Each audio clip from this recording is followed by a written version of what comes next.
Hello, my absolutely beautiful Scorpio friends, and welcome to your horoscope for July of 2022, where Scorpio, this month, one of the most massive transits that we have to really be taking note of is going to start to take shape around July 20th, but then we're really going to watch it come to a head July 31st, and that is transiting Uranus coming together with the transiting North Node, and both of these are happening in the energy of Taurus at 18 degrees, lighting up your 7th house space. So this is our indicator that big change around relationships is on the way. Now, where I think this is going to be interesting is to also see where Mars brings in the influence, Mars being one of your ruling planets. And then we've also got Pluto, your other ruling planet, retrograde in the energy of Capricorn. So truly, there's this sense on the table that whatever this Uranian North Node conjunction that really is about bringing you into contact with people, places, and things that you destiny, right? North Node destiny, that you are destined to be working with, that you are destined to meet, because they will help you see that you need to innovate, release, detach, or course correct from, right? Your ruling planets will play into this story since they are in fellow earth signs, and they're also, with that Pluto retrograde, they're really telling a story of a release from something from the past. So there's really a pretty strong signature, I think, to be paying attention to this month. And well, for me personally, I think that the energy spans well through 2024 in terms of Scorpio changes around relationships. Okay, so we're going to see the signature of that happening, but then you also get the energy moving into Leo season, which lights up your 10th house space. So we're talking career, soul level calling, reputation in public, which also leads me back to believe that there are some changes in relationship, because we can also see that indicated through the 10th house, because it's the title we call you. You know, do we call you married and now you're single? Do we call you single and now you found partnership? Whatever it is, we can also see changes to how you are identified or known in your community through the motion of those energies. So Scorpio, let's jump in here and see what's going on, and then let me know throughout the month. Maybe listen at the beginning, check back at the end of the month, and tell me what the manifestation of these energies has looked like for you, especially if you are Scorpio sun. Now you can of course listen to this video for your Scorpio any placement, really, moon, rising, you know, Venus and Scorpio. You can listen to it for whatever, but the intent is to tap into the Scorpio sun energy. So whatever you've got going on that's scorpionic, let me know how the month's going for you, okay?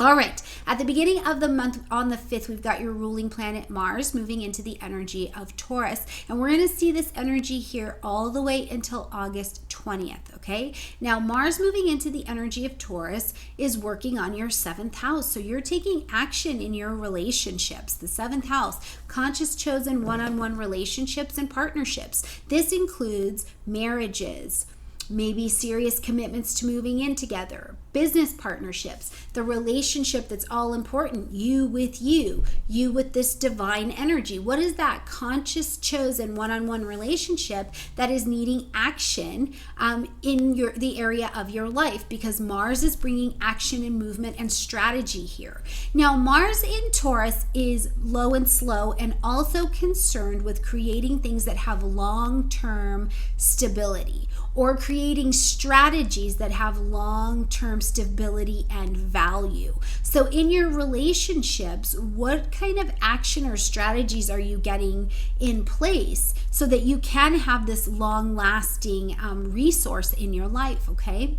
We're also going to have Mercury moving into the energy of Cancer here on the 5th. Now, as Mercury moves into the energy of Cancer, this is interesting because you start to make decisions, and the decisions are really about your 9th house matters: publishing, marketing, broadcasting, travels over an ocean, right? So you're taking a long range trip, education, higher education. It can be things where you've had legal agreements with someone and now you're needing to make decisions or have conversations, or you're booking trips, or you're learning another language. Now, I also think for Scorpios, because you've got so much tied into relationships this particular month, I am wondering if there isn't also this signature of maybe it's not you with necessarily the 9th house work, but do you have a child or a student or a spouse it's their education that's actually expanding. And education here, I want you to keep that as a broad word, because when you go on a trip with someone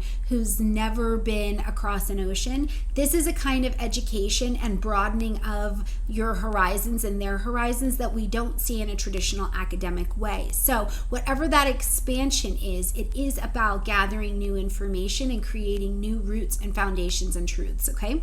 On the 13th, we've got a full moon happening at 21 degrees of Cancer. Now, this is just a few degrees away from this Pluto that is also over in the energy of Capricorn. So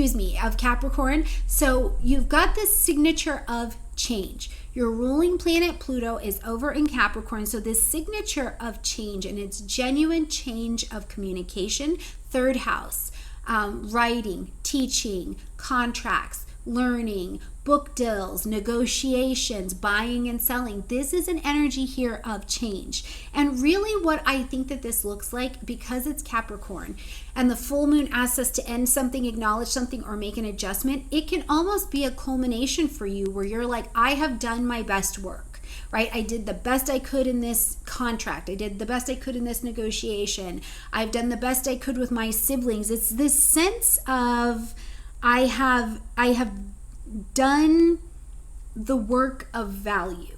I have done something of value and created some kind of expertise or fulfilled some kind of obligation. And now you can see it changing and coming to an end. So is this a contract coming to an end? Have you been working your hiney off on that book, on that course that you're creating, on your website? What is it? Whatever it is, it's being destroyed now because you're getting ready to come to the other side of it, okay?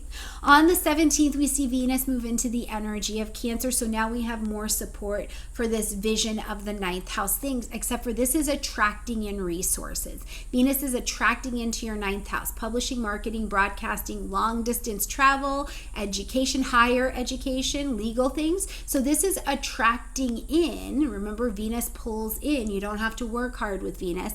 Venus is pulling in resources. It's pulling in ideas of grounding, of support, of safety, of security, of adventure. Cancer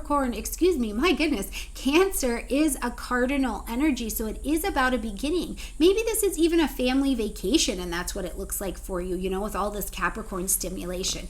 Cancer stimulation. I am committed to your Capricorn life this month. However, Cancer is where Venus is moving into and will travel through until August 11th. Okay, we're going to see Mercury move into the energy of Leo here on the 19th.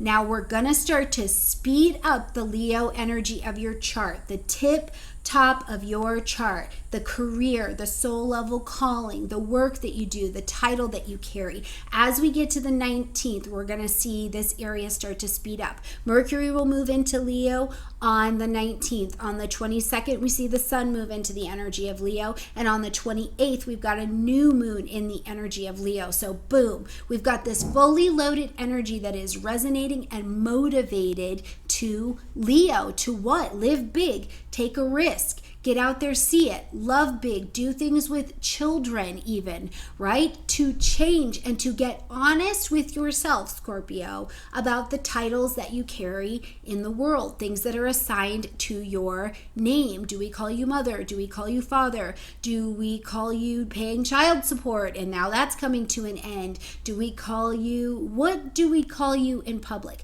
Now, the other thing that I think about in Leo energy is that Leo is not down to be discontent, at least not for long, right? If something is not right, Leo is willing to fire sign it up, take the risk of speaking out. So if something's not right for you at work, something's not right for you in your title or your identity, or something's not right in your relationship, I think that Leo sees and finds you really speaking up for what you would like things to be next. But it also, with Mercury and Leo, tasks you with having the conversation and making the decision and not putting it off on anybody else to be doing that. Conversation goes a long way, okay? As we are also traveling through the 28th, we've got Jupiter now stepping into its retrograde in the energy of Aries. So it's going to retrograde from 8 degrees of Aries to 28 degrees of Pisces. So make sure you're watching these areas in your chart. And in those areas, specifically what you're doing during a Jupiter retrograde is in your daily routines, okay?